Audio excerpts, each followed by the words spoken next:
Bon matin, bon matin à tous qui nous suivez encore ce matin. Nous sommes ravis encore de pouvoir vous compter parmi nous. Nous avons la joie de pouvoir encore vous partager un autre sujet peut-être plus personnel pour chacune d'entre nous, mais je prie vraiment que quelqu'un puisse se retrouver dans le témoignage de une de mes sœurs, d'une d'entre nous pour pouvoir être encore édifié. Et notre but, en fait, c'est simplement de glorifier encore le Seigneur. Donc, on va juste pouvoir encore parler un tout petit peu de chacune de nous, de notre parcours avec Dieu. Il y en a d'entre nous que ça fait peut-être 5 ans qu'elles ont donné leur vie à Dieu, 4 ans, 10 ans ou quoi que ce soit. Mais on veut vraiment peut-être emmener une petite touche encore de nous ce matin. Donc, comme je vous dis, ça va vraiment être un court témoignage. On va pas rentrer dans tous les détails de nos témoignages. Mais si vous vous retrouvez dans le témoignage de une de mes sœurs, de une d'entre nous, vous pouvez toujours nous écrire sur la page Facebook ou bien même sur nos Facebook personnels afin que nous puissions échanger avec vous si vous voulez en savoir davantage pour la gloire de Dieu. Donc, sans plus tarder, on va commencer avec le sujet. Donc, le thème est pourquoi marcher avec Jésus-Christ ce matin? Et la première question, c'est vraiment à quel âge avez-vous donné votre vie au Seigneur Jésus-Christ et qu'est-ce qui vous a poussé à le faire? Qu'est-ce qui nous a poussé à donner notre vie à Jésus? Donc, on va juste commencer. Comme je vous ai dit, on va vraiment être bref parce que sinon, si on passe, on va jamais rentrer dans le temps, mais juste nous écrire si vous voulez en savoir plus. Donc, les filles, la parole est à vous. Soyez Amen. bienvenus. Amen. Donc, moi, j'ai commencé à marcher avec... en fait, je me suis fait baptiser à l'âge de 17 ans. Par contre, euh, c'est vraiment en 2016 que j'ai commencé réellement à marcher avec le Seigneur. Et après, en fait, c'est en marchant avec lui que j'ai pu vraiment comprendre c'était quoi ses principes, marcher selon ses principes. Euh, et puis, en fait, la chose qui m'a vraiment poussée à marcher avec lui, c'est son amour. C'est vraiment, probablement, son amour, l'amour qu'il me démontrait. Un amour que j'avais vraiment jamais reçu comme ça dans ma vie. En fait, que j'avais jamais reçu. Et il m'a toujours été fidèle. Il avait toujours été fidèle. Quand même j'étais dans le péché, il a toujours été fidèle. Euh, donc, c'est vraiment ça qui a fait en sorte que j'ai vraiment pu constater son amour.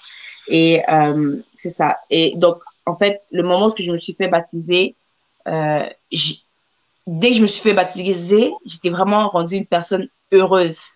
Alors, en plus de tout ça, donc non seulement l'amour, la fidélité, et en plus, je suis heureuse dans ma vie, ça m'a juste... Il n'y avait rien qui pouvait m'empêcher, en fait, de, de, de, de ne pas marcher avec lui. Donc, sa force et son amour en moi, c'était l'amour de Christ et sa force en moi qui me permettait d'être heureuse et de surmonter tout. Donc, vraiment, depuis que j'avais eu cette rencontre avec le Seigneur, jamais j'avais eu de moment que j'étais tellement down que c'était grave. Il y avait jamais d'événement qui arrivait dans ma vie qui était comme, c'est trop grave à surmonter. Seulement parce que je savais que je marchais avec le Seigneur. Donc, Amen. Amen. Quelqu'un d'autre? Je vois que les filles sont un peu gênées, on dirait, de partager leur témoignage, mais c'est pour la gloire de Dieu. Pour ma part, je dirais c'était à 22 ans que j'ai donné ma vie au Seigneur. Et je me rappelle, c'était lors d'une assemblée de jeunesse à l'église que je fréquentais avant. Et c'était le pasteur, en fait, il était en train de parler sur le péché, en fait. Puis, dans les péchés qu'il était en train de nommer, ben, il y avait le péché que j'étais en train de faire. Et du coup, j'étais comme, oh, j'étais un peu, comment je pourrais dire ça? Je me suis vraiment comme sentie mal que, que d'être nommée, en fait, de me retrouver dans la liste que le pasteur nommait. Et après, j'étais obligée d'aller voir un leader qui m'encadrait avant, puis de lui en parler. Et après, il m'avait dit, va lire le verset Romains 8:1 qui dit, il n'y a donc maintenant aucune condamnation à ceux qui sont en Christ. Et moi, je me condamnais parce que je me retrouvais dans la liste de péchés, en fait. Et je me suis dit, bah, j'ai juste donné ma vie au Seigneur parce que je me sentais mal. Amen. Et si je peux te demander ça, c'était à quel âge? Je ne sais pas si tu l'as. À 22 ans. À 22 ans, ok. Parfait. Donc, on a Aurélie, 17 ans, Judith, 22 ans. Une autre personne? Moi, pour de vrai, c'est un peu vague parce que moi, j'ai vraiment grandi dans une famille chrétienne. On pourrait dire que j'ai accepté Jésus-Christ comme Seigneur et Sauveur à l'âge de 13 ans ou 14 ans, on va dire. Mais j'avais pas encore donné totalement ma vie au Seigneur. Il y a vraiment une différence. Parce qu'après, même après avoir accepté Jésus-Christ comme Seigneur et Sauveur, il y avait quand même des hauts et des bas. Je marchais vraiment selon mes désirs et non selon les désirs de Dieu. Mais on va dire qu'à l'âge de 16 ans, vers 16 ans, 17 ans, c'est là que j'ai vraiment compris que non, je dois marcher selon les plans de Dieu. Il y a vraiment eu comme une lumière dans ma tête. C'est là que j'ai vraiment donné ma vie à Dieu, puis j'ai commencé à marcher selon ce que lui, il voulait. Même si c'était difficile, pour une fille de 17 ans, sincèrement, c'était très difficile. Mais voilà, je suis rendue là, gloire à Dieu. Amen. Et la sœur Merveille? Moi aussi, un peu comme Eunice a dit, je suis née dans une famille chrétienne et assez tôt, j'allais à l'église. Et ma famille faisait partie d'un groupe de la Ligue pour la lecture de la Bible, un groupe qui rassemblait beaucoup d'églises. Et lors d'une manifestation de la Ligue pour la lecture de la Bible, en camp biblique, à l'âge de 7 ans, c'est là que pour la première fois, j'ai pris conscience qu'il était possible de donner sa vie à Christ. Mais je le fais par influence parce que tout le monde répétait des paroles comme quoi Jésus, je te reçois comme Seigneur et Sauveur. Mais j'ai juste répété des paroles. J'ai juste, comment dirais-je, retenu l'événement, mais en soi, je n'ai pas reçu Jésus-Christ. J'ai juste fait les choses par influence. Mais quelques années plus tard, à l'âge de 9 ans, encore pour la deuxième fois, on m'a encore approché. On m'a demandé si je pouvais recevoir Jésus-Christ comme Seigneur et Sauveur. Et là, par après, j'ai compris que quand on dit qu'on reçoit Jésus-Christ, on devient une nouvelle créature. En fait, depuis l'âge de 7 ans, je ne suis jamais devenue une nouvelle créature parce que je fais les choses par plaisir, par blague. Et à 9 ans, c'est là que je pris conscience que je donne ma vie à Jésus-Christ. Donc, c'était à partir de cet âge-là, à 9 ans, que je me suis convertie. Amen. Donc, si je peux rajouter, moi aussi, c'est un peu comme Eunice et Merveille ont dit. Moi aussi, j'ai été vraiment née dans une famille chrétienne. J'allais à l'église, donc c'était pas une discussion. Personne pouvait dire non, moi je vais pas à l'église ce matin ou quoi. C'était vraiment une obligation. Et à l'âge de 10 ans, à partir de mes 8 ans, on était inscrits à chaque été dans un camp chrétien et on allait dans le camp chrétien à chaque été. Et à chaque été, si je vous dis à chaque été, j'acceptais Jésus-Christ comme Seigneur et Sauveur. Donc, je comprenais pas exactement c'était quoi, mais j'avais peut-être ce désir en tant que petite fille de aussi savoir qu'est-ce que, donc, qui est ce Jésus, mais c'est vraiment, comme les filles ont dit, à l'âge de 17 ans que, comme Eunice a dit, il y a une différence entre accepter et marcher avec Jésus et donner sa vie complètement à Jésus. Donc, c'est vraiment à l'âge de 17 ans que j'ai donné ma vie à Jésus. J'ai vraiment mis un point et il y a eu une différence, donc, entre la Joyce d'avant 17 ans et la Joyce de après 17 ans quand j'ai donné ma vie à Jésus. Et qu'est-ce qui m'a poussée? C'est vraiment que le fait que Dieu me connaissait. Le fait que Dieu me connaissait parce que j'avais toujours l'impression, en fait, de ne pas être réellement la vraie Joyce, de devoir toujours me conformer aux autres, d'être pour m'affilier à un groupe d'amis ou quoi que ce soit, mais le fait que Dieu me connaissait et me disait je te connais et je t'aime pour qui tu es, ça m'a vraiment montrer que waouh, il y a quelqu'un qui me connaît, qui connaît mes défauts, qui connaît tout de moi, tout ce que j'ai fait, tout ce que je dis et tout. Et il m'aime quand même. Donc, c'est vraiment ce qui m'a poussé à donner ma vie à Jésus.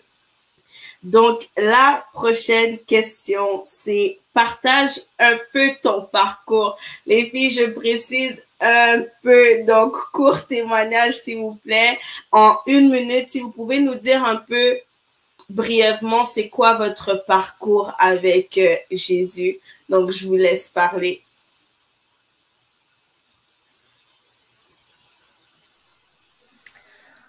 Je me lance.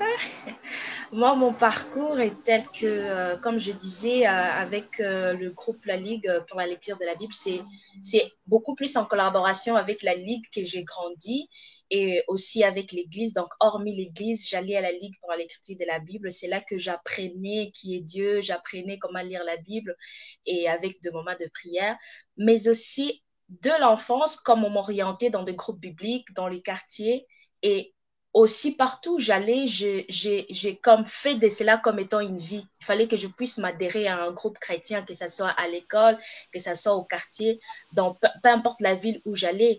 Et cela était devenu un besoin au point que s'il n'y a pas un groupe chrétien, il fallait que j'en crée. Parce que je me disais que nous sommes une famille, une église universelle et les membres d'une famille, ils doivent se retrouver ensemble, grandir ensemble, afin d'influencer aussi les autres. Alors, par conséquent, que ce soit sur les réseaux sociaux, si je passe beaucoup du temps là-bas, il faut que je trouve des chrétiens avec qui on crée un groupe, on commence à partager ensemble dans les réseaux sociaux, dans les écoles. C'était comme ça. Et à partir de tous ces groupes-là est né, en fait, mon entourage. Donc, de gens que je côtoie, des gens qui m'ont influencé, que ce soit au sein des réseaux sociaux, dans les quartiers, au sein des écoles. Et c'est comme ça, en fait, que moi, j'ai évolué. Amen.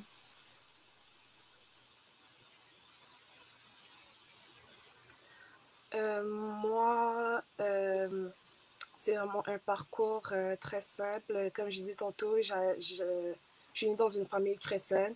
Donc, nous, tous les samedis et dimanches, on était à l'église parce que le samedi, c'était la journée des jeunes.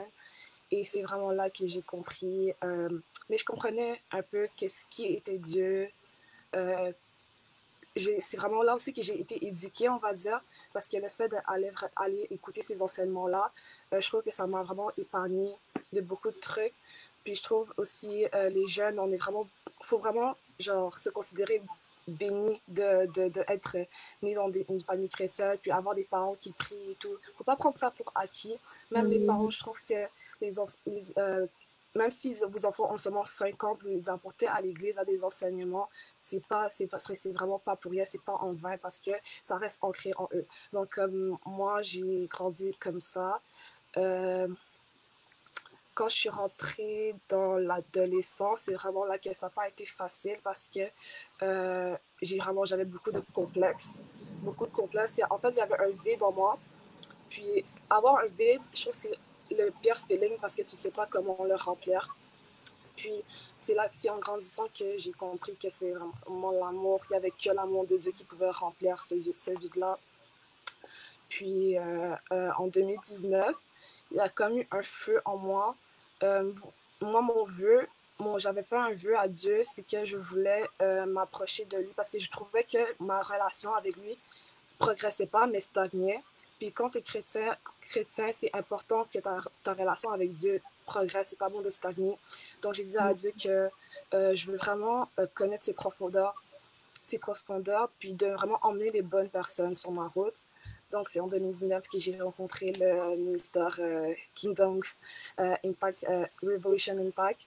Puis voilà, c'est une nouvelle histoire qui a commencé dans ma vie. Amen.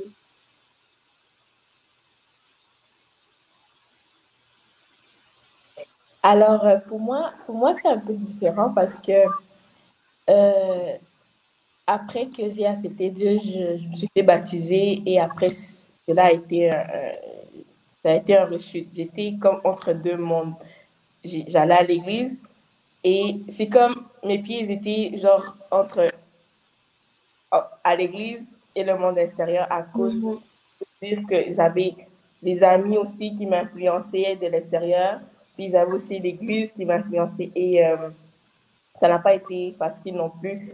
J'avais juste réchuté, mais je restais quand même à l'église. Tu sais, j'allais à l'église, mais c'est comme j'étais hypocrite, si je peux dire ça comme ça. Alors, comment je peux dire ça? Et aussi, l'encadrement aussi que je recevais, c'était pas assez. Je peux pas dire que c'était pas assez, mais je m'impliquais pas assez dans l'encadrement pour recevoir ce que je désirais, en fait. Je sais pas si vous comprenez, c'est à cause que j'étais restée entre deux mondes. Et donc, si je peux dire ça, c'est ça mon petit parcours, en fait. Ça n'a pas été facile, mais comme Eunice a dit, quand tu rencontres de bonnes personnes, le ministère parfait, tu n'as pas le choix d'aller à un autre niveau. Donc, c'est un peu ça pour moi. Amen. Amen. Pour ma part, c'est un peu comme, bon, il y a un mélange de tout le monde ici. Quand j'étais jeune, moi, mon père, c'est mon père, il nous réveillait chaque dimanche pour aller à l'église. Et c'était vraiment un combat parce que lui, il n'allait pas à l'église. Donc, il nous réveillait. Et ma mère travaillait souvent la fin de semaine. Donc, il nous réveillait pour aller à l'église. Il allait nous déposer et il retournait à la maison. Et quand l'église finissait, il retournait à l'église, venir nous chercher et nous ramener à la maison. Donc, on comprenait pas parce qu'on voyait pas nos parents aller, mais nous, on était obligés d'y aller. Et au moment où justement j'ai rencontré le Seigneur et que j'ai décidé de me faire baptiser, je pensais vraiment que que j'avais donné ma vie à Christ, en fait. Mais en réalité, je marchais pas dans ses principes. Donc, et pourquoi je marchais pas dans ces principes? C'est parce que j'avais jamais été enseignée sur c'est quoi marcher dans ces principes. Et quand je dis enseigner, c'est dans le sens où c'était pas clair comme de l'eau de roche. Donc, là où j'allais, comment c'était enseigné, c'est comme si on utilise des détours. C'était pas clair. Et c'est seulement quand tu avais une certaine relation, une certaine maturité spirituelle que tu pouvais comprendre ce que le pasteur enseignait. Et je dis ça pourquoi? Parce que lorsque j'ai acquis cette maturité spirituelle-là et que j'allais à l'église, c'est là que je comprenais qu'est-ce que le pasteur disait. Et je disais, oh, mais il enseigne la même chose qu'on enseigne dans le ministère. Mais je l'ai compris seulement quand j'avais acquis cette maturité spirituelle. Et justement, tellement je marchais pas correctement avec le Seigneur, je marchais pas en fait dans ses principes et j'avais pas d'exemple de personnes autour de moi qui marchaient correctement avec le Seigneur. Donc, même à un moment donné, j'ai une de mes amies, si elle nous écoute, salut, Déborah Louis, elle m'avait dit, oh Aurélie, maintenant tu t'es fait baptiser, tu sais que tu pourras plus faire ça. Et je la regardais comme, c'est quoi qu'elle raconte, elle? Parce que pour moi, c'était, non, on entend que mon cœur est avec Jésus-Christ, c'est ça l'important. Alors que je me trompais. Parce que, justement, il y a une profondeur dans si ton cœur est avec Jésus-Christ, tu vas respecter ses principes. Mais c'est ça. Et puis, c'est ça, je lui avais juste répondu comme ça. Et donc, c'était vraiment une fausse impression que j'avais de la marche chrétienne, une fausse impression de c'est quoi donner sa vie à Christ. Et par la suite, en janvier, en fait, c'est ça, par la suite, en fait, vers la fin de l'année 2015, le Seigneur a commencé à mettre des dégoûts en moi et il a commencé, en fait, le premier dégoût qu'il a mis en moi, un dégoût soudain, c'était au début de l'année de janvier 2016. C'était un dégoût pour la musique mondaine. Donc, je pouvais plus en écouter. Déjà, à partir de janvier, février 2016. Et à partir de là, vraiment, de jour en jour, le Seigneur me conduisait jusqu'à temps que j'ai commencé à servir en juin 2016 dans le ministère Kingdom Revolution Impact. Amen, amen. Et moi, un peu, si je peux dire un peu un court témoignage, c'est que depuis que je suis toute petite, je me suis toujours recherchée, si je peux dire ça comme ça. J'ai toujours recherché donc qui j'étais pour pouvoir savoir avec qui peut-être marcher, ou je me retrouvais toujours avec le mauvais groupe, si je peux dire ça comme ça. Donc, je me retrouvais toujours avec des personnes que, quand je connaissais peut-être plus les personnes, je devais peut-être changer qui j'étais pour être acceptée. Je cherchais toujours, en fait, qui j'étais, et parce que je savais pas qui j'étais, je m'affiliais avec les mauvaises personnes, et ensuite, j'étais facile, donc, c'était facile pour d'autres personnes d'influencer la personne que j'étais ou même pour moi d'être hypocrite avec moi-même et de comme faker un peu qui j'étais pour être acceptée.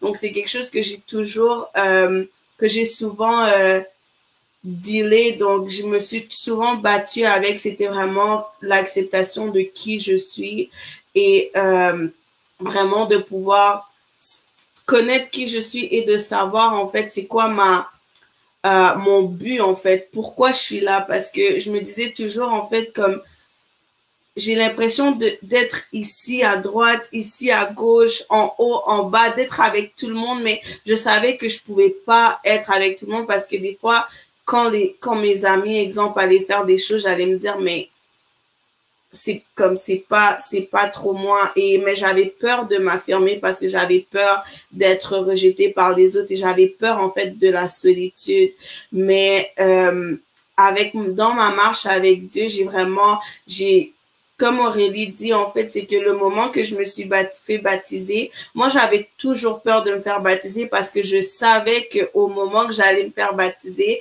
je devais comme vraiment marcher avec Dieu et tout. Donc, je me disais toujours, oh, je vais me faire baptiser à mes 20 quelques et tout. Mais je me suis fait baptiser à mes 17 ans et c'est vraiment à ce moment-là qu'il y a eu vraiment un changement radical dans ma vie et j'ai trouvé en fait qui j'étais, mon identité en Christ et ça m'a permis justement d'être joyeuse, de pouvoir être la vraie moi et c'est ce qui m'a vraiment permis. Donc, il y a eu une grande différence en fait avant de donner ma vie à Jésus et après. Donc, on va passer à la prochaine question. Encore brièvement, les filles, est-ce que vous pouvez juste nous dire en quelques mots comment était votre rencontre personnelle avec Christ?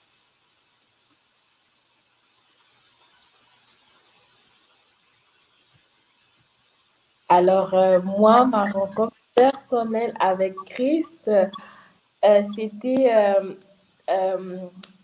comment je peux dire ça? C'était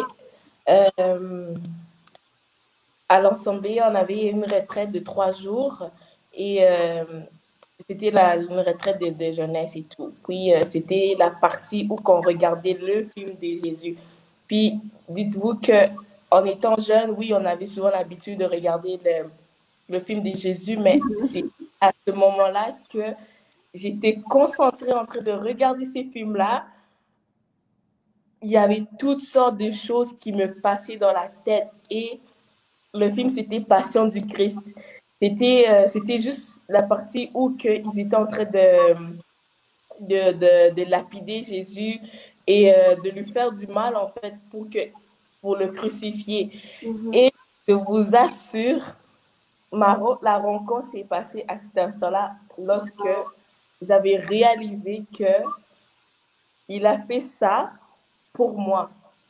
Genre, il a dû passer par ces chemins-là pour mes bêtises, pour mes fautes. Genre, j'avais pleuré, je commençais à pleurer. Wow. Et après, ça a fait que je vomissais, je commençais à vomir, je ne suis plus capable de rester sur place. Fait qu'il y avait mon leader m'a sorti dehors, puis je vomissais. Je pleurais en même temps, je vomissais. Et après ça, juste d'un coup, j'ai juste senti l'amour de Dieu. Tu sais, l'amour qu'on dit dans Jean 3,16, car Dieu a tant aimé le monde. C'était cet amour-là que j'ai ressenti. Et c'était juste magnifique, je vous dis. Donc, c'est comme ça que j'ai rencontré Dieu. Bon, que Dieu, j'avais vraiment... comment j'étais vraiment avec lui, là, si je peux dire comme ça. Donc, Amen. Quelqu'un d'autre, brièvement, s'il vous plaît, parce qu'on court après le temps. Pour moi, en fait, vous savez, quand on est dans une famille chrétienne, on évolue dans une famille chrétienne, on s'en va à l'église. À un moment donné, chanter, danser à l'église, ce n'est plus un tabou.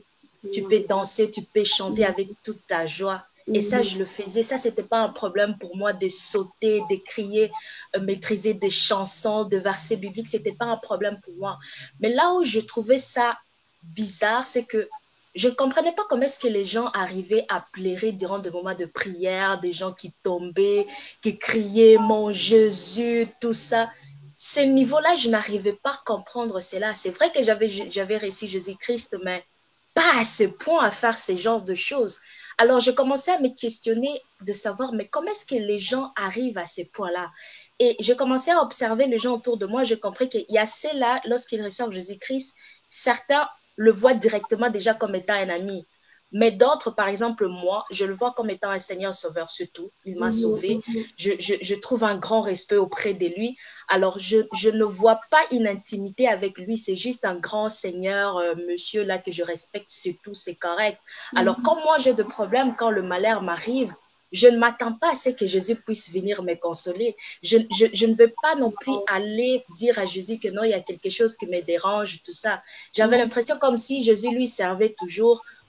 Il apparaissait toujours comme moi je péchais. C'est là que son rôle revenait, il me purifie avec son sang, tout ça. C'était juste ça. Mais je ne savais pas qu'il fallait avoir une relation personnelle avec Jésus, lui parler comme étant un ami.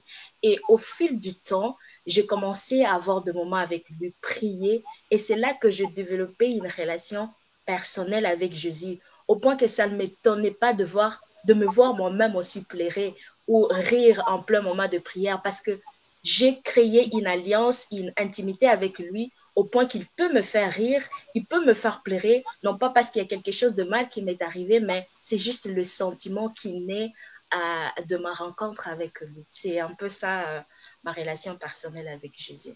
Amen.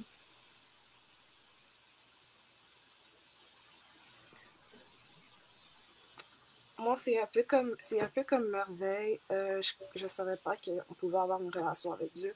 Moi, en fait, je me disais, quand on me disait Dieu t'aime, je me disais, ouais, c'est normal, Dieu aime tout le monde.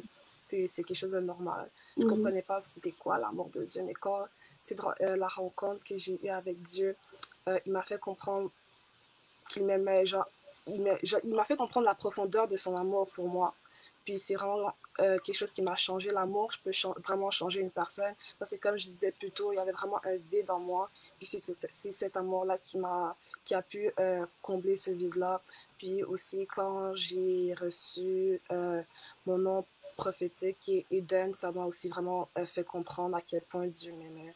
Puis c'est vraiment quelque chose ça m'a vraiment changé. Là. Amen.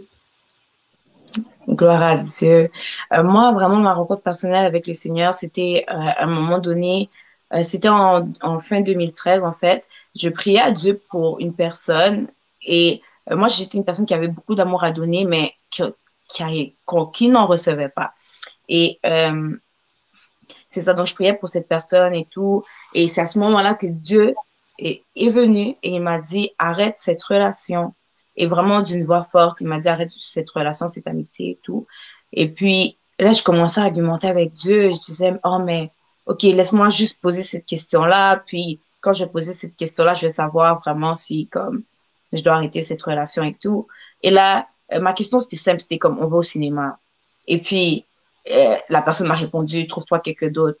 Genre, donc c'était clair comme de l'eau de roche. Et c'est vraiment à ce moment-là que j'ai compris que okay, c'était vraiment Dieu qui m'avait parlé à ce moment-là et que c'était pas moi en fait. Et c'est à ce moment-là que j'ai rencontré le Seigneur. Wow. Amen. Moi, ma rencontre personnelle avec Christ, je crois que j'ai eu d'autres rencontres, mais que je comprenais juste vraiment rien. Mais comme je disais un peu comme les filles, je suis née d'une famille chrétienne, mais j'allais à l'église et puis je comprenais rien. J'étais là et puis j'écoutais, mais je comprenais rien du tout. J'étais juste là en fait pour être là parce que je comprenais rien. Et on m'a invité à la première des conférences du ministère Kingdom Evolution Impact en juillet 2015. Et je suis allée, mais j'allais malgré moi parce que je savais que j'allais rien comprendre parce que je comprenais rien du tout. Et puis, c'était le prophète Christopher Beleki qui prêchait et je voyais les gens pleurer autour de moi et puis j'étais comme, mais ces gens, ils sont bizarres et tout. Je me disais, mais c'est pas normal et tout. Et puis, je regardais, donc j'écoutais, mais c'était vraiment bizarre parce que c'était la première fois que je comprenais vraiment une prédication. Et là, je voyais le prophète Christopher en train de parler, mais j'entendais plus rien. Et puis, je pensais que j'étais folle. J'étais comme, mais qu'est-ce qui se passe? Là, j'ai essayé de demander, mais est-ce que, comme, il bouge juste sa bouche? Qu'est-ce qui se passe et tout? Et j'ai entendu la voix audible de Dieu à ce moment-là qui me disait, je te connais et que je t'aime. Et j'ai jamais pleuré comme ça de toute ma vie. Les larmes coulaient et puis j'étais comme, non, je peux pas montrer que je pleure, je peux pas montrer que je pleure. Mais c'est vraiment à ce moment-là que j'ai vraiment vu que, waouh, Dieu me connaît réellement et il m'aime. Et ce que j'avais trouvé un peu juste vraiment waouh, c'était que c'était exactement les paroles que j'avais besoin à ce moment-là. J'avais besoin d'entendre à ce moment-là et c'est ce que Dieu m'a dit et ça a juste bouleversé ma vie et depuis, on marche avec le Seigneur. Mais maintenant, ma dernière question, je suis désolée, on a un peu dépassé le temps, mais en un mot, en une phrase, les filles, pourquoi est-ce que vous êtes restées fidèles au Seigneur? En une phrase, je précise, en une phrase, s'il vous plaît. On va commencer avec Judith rapidement. En une phrase, pourquoi je suis restée fidèle au Seigneur? Parce que je me suis rendu compte que peu importe ce que mon entourage pensait de moi, peu importe mes collègues, ma famille, peu importe, penser de moi, Dieu ne pense pas de la même façon que eux ils pensent de moi. Alors, et aussi, si je peux dire, rajouter un petit peu, c'est que quand je suis rentrée dans le ministère CRI, leur vision, c'était la vision, c'était ramener le cœur à Dieu. C'était ce que moi, je voulais, ramener mon cœur à Dieu. Donc, lorsque mon cœur ou mon âme était perdue, j'avais besoin de se faire ramener. Alors, lorsque je me suis fait ramener, ben, je me dois d'être fidèle à Dieu. Donc, Amen. Quelqu'un d'autre? Eunice? Moi, tout simplement parce que l'amour que Dieu me donne, c'est un amour que personne ne peut me donner et aussi parce que je sais que qu'est-ce que j'ai vécu, il y a d'autres personnes qui l'ont peut-être vécu, donc je sais que c'est en restant fidèle à Dieu que je vais pouvoir peut-être moi aussi transmettre l'amour que Dieu m'a transmis aux autres personnes. Amen. Merveille. Pour moi, c'est que la Bible dit que tout ce que nous avons, tout ce que nous voyons ici passera, mais la parole de Dieu ne passera pas. Et la parole de Dieu me dit que Dieu nous aime d'un amour éternel. Alors, je m'accroche à cette parole comme quoi Dieu nous aime d'un amour éternel. Et son amour éternel, je me dis, si je perds Dieu, je perds tout. Tout ça, ces diplômes, ces voyages, même 2020 va passer, mais l'amour de Dieu ne passera pas. Alors, je m'accroche à l'amour de Dieu parce qu'il devient mon tout. Si je le perds, je perds tout, en fait. Amen. Amen. Amen. Et moi, je reste fidèle à lui parce qu'il est tout, il reste fidèle lui-même. Et lorsqu'on le laisse venir à notre vie, ça fait partie de notre vie. Ça devient qui nous sommes, car c'est Christ qui vit en nous, donc ça devient qui nous sommes. Et à cause que c'est qui nous sommes, je ne peux pas me détacher de qui je suis. Donc, c'est pour ça va ensemble, en fait. Il fait partie de ma vie. Comme si je décide de prendre un verre de citron le matin, ça fait partie de ma vie. C'est le choix que j'ai fait de mener cette vie comme ça. Alors, suivre Christ, c'est aussi, ça fait partie de ma vie. Amen. Amen. Moi aussi, c'est un peu comme les filles. C'est vraiment à cause de l'amour de Dieu. Mais aussi, si je peux rajouter, c'est à cause que j'aime tout simplement Dieu. Parce que je vous dis que ça n'a pas été facile, on va pas se le cacher, c'est pas facile par exemple, je donnais un exemple, c'est pas facile de marcher dans la sainteté, mais c'est un choix que tu prends et que tu décides de marcher dedans. Et des fois, il y a des moments de la vie qui arrivent et t'es juste comme, j'en peux plus. Et la chose qui me fait toujours rester forte, c'est que je me dis, je peux pas pécher contre Dieu, je peux pas faire ça à Dieu. Par amour pour Dieu, je peux pas lui faire ça. Et c'est ce qui m'a permis de vraiment lui rester fidèle. Parce que c'est vrai que lorsque j'ai donné ma vie à Jésus, il y a des fois où j'ai fui de sa présence, où j'ai vécu une vie de péché et tout. mais c'était parce que j'aimais pas Dieu de toute ma force, de tout mon cœur, de toute mon âme. Donc, ça me permettait encore de pouvoir blesser Dieu, de pouvoir pécher contre Dieu. Mais quand j'ai vraiment développé un amour sincère pour Dieu, c'est là ça qui m'a permis de vraiment, malgré les hauts et les bas, de vraiment lui rester fidèle parce que je lui dois tout simplement. C'est le moindre que je peux lui donner. Donc, c'était vraiment tout pour aujourd'hui. Comme je vous ai dit, n'hésitez pas vraiment à nous écrire sur Facebook si vous avez nos noms présentement, si vous vous êtes retrouvés dans un des témoignages, si vous voulez en savoir plus, si le Saint-Esprit vous guide à venir nous écrire. On est vraiment ouverte.